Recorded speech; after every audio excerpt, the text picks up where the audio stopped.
La course des As défoulés du Gois, c'est une course unique, une course spectacle où les adversaires ne sont pas seulement les autres concurrents, mais aussi les éléments naturels et où le premier objectif est peut-être de ne pas finir à la nage.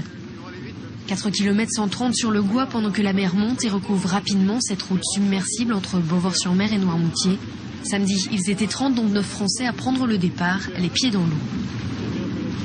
L'eau qui très vite a recouvert la route et effacé peu à peu le tracé. Difficile dans ces conditions pour les coureurs de tenir la trajectoire tant le vent était fort et les courants déséquilibrants. Plus de courant, plus de vent et ça nous déportait vraiment vers la droite. La preuve c'est que mes camarades de club de l'Endurance 72, il y en a 2 qui ont chuté là, donc je pense qu'il y a eu plus de risques à prendre. Même moi une fois j'ai failli, j'étais dans la bordure. Heureusement que c'était pas là où il y avait des pierres et j'ai senti. J'ai pu gérer parce que j'étais devant, donc je voyais vraiment ce que je faisais, mais effectivement c'était des conditions plus difficiles que l'an dernier. Ouais.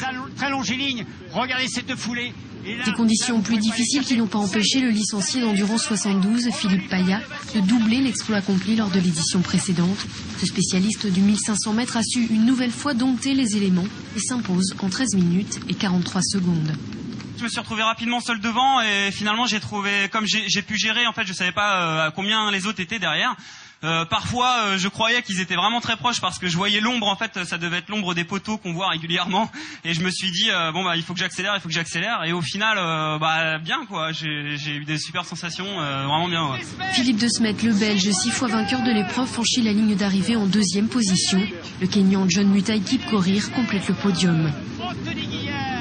Pour sa première participation à cette course mythique, Anthony Guillard, le licencié de l'Entente-Sèvres, prend la 4e place au terme d'une course puissante au milieu de la mer et des courants.